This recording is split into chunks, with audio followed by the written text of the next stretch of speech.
নমস্কার,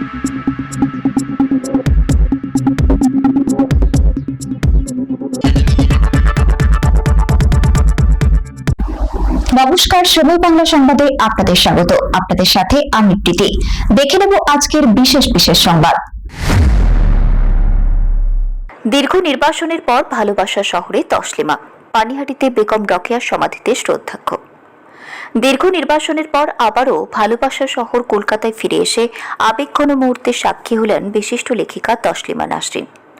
উত্তর চব্বিশ পরগনার পানিহাটি উচ্চ বালিকা বিদ্যালয়ে উপস্থিত হয়ে তিনি প্রথমে নারী শিক্ষার অগ্রদূত মহিয়সী বেগম রোকেয়া সাখাওয়াত হোসেনের সমাধিতে মাল্যদান করে শ্রদ্ধা নিবেদন করেন।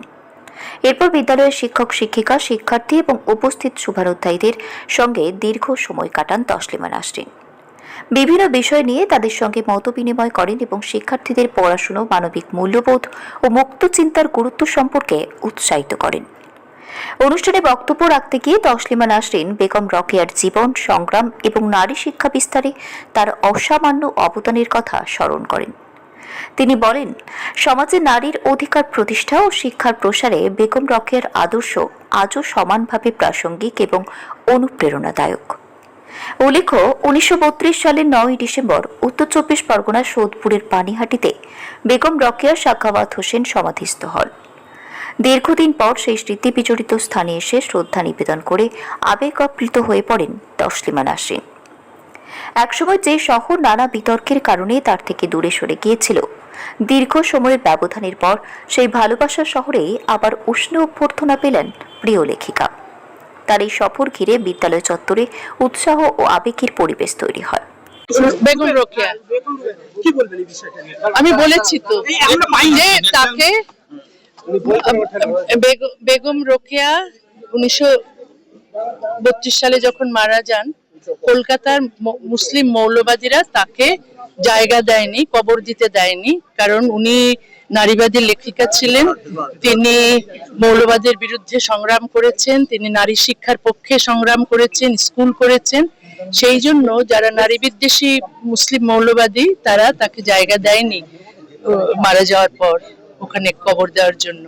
তখন রাতের অন্ধকারে এই পানিহাটিতে এসে একজন ওখানে জায়গা দিয়েছিলেন, পানিহাটিতে এসে তার কবর হয়। সেই জন্য তাকে আমি এখানে শ্রদ্ধা জানাতে এলাম। এই কারণে আমি নারীবাদী লেখিকাকে সম্মান করি, শ্রদ্ধা করি। তিনি তার সময়ে সংগ্রাম করে গেছেন নারী শিক্ষার জন্য, এবং আমি আমার এখানে আসাটা আরো মুসলিম মৌলবাদের বিরুদ্ধে একটা প্রতিবাদ হিসেবেই আমি এখানে এসেছি। ম্যাম, ইউসিসিআই নিয়ে আপনি বলছেন লাগু করা দরকার ভারত, পাকিস্তান, হ্যাঁ অবশ্যই, সব পৃথিবীর সব জায়গায়। কারণ এটা হচ্ছে ধর্মীয় আইন যদি থাকে তাহলে নারীরা কোনো সমান অধিকার পায় না।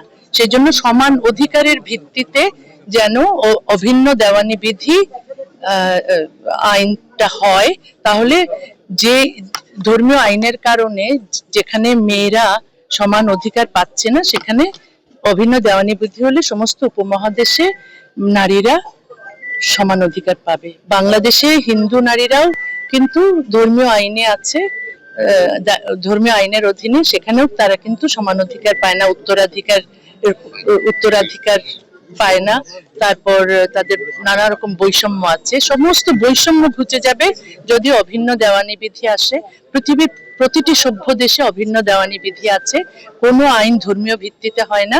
সমস্ত পারিবারিক বা ব্যক্তিগত আইনগুলো মানে ধর্মীয় আইন নেই ওখানে সমানাধিকারের ভিত্তিতে আইন আছে।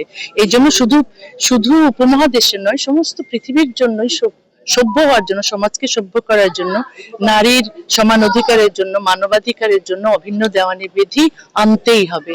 বাংলাদেশে যদি শেখ হাসিনা ফিরে আসে কি হবে সেটা তো আমি জানি না, তবে আমি গণতন্ত্রে বিশ্বাস করি। শেখ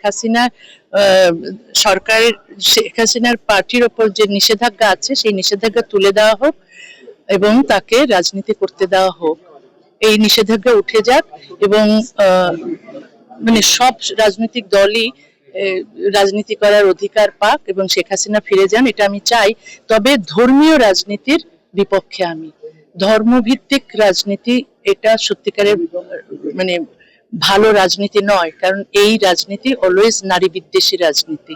সুতরাং জামাতে ইসলামী রাজনীতি যদি নিষিদ্ধ হয় তাহলে আমি আপত্তি করব না, কারণ তারা তারা শরিয়া আইন চায়, তারা নারী বিরোধী আইন চায়। তারা যদি ক্ষমতায় আসে, তারা যদি রাজনীতি করার অধিকার পায়, তাহলে সংখ্যালঘুদের কোনো অধিকার থাকবে না বাঁচার, কোনো নারীর কোনো অধিকার থাকবে না। সমান অধিকার তো পাবেই না, ন্যূনতম অধিকারও তারা পাবে। দেশে ফেরার পরিকল্পনা আছে? দেশে ফেরা আমার তো পরিকল্পনা সারাক্ষণই থাকে, কিন্তু আমাকে তো ফিরতে দেয় না না।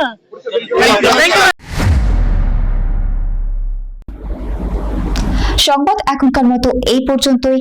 সঙ্গে থাকুন, দেখতে থাকুন সময় বাংলা।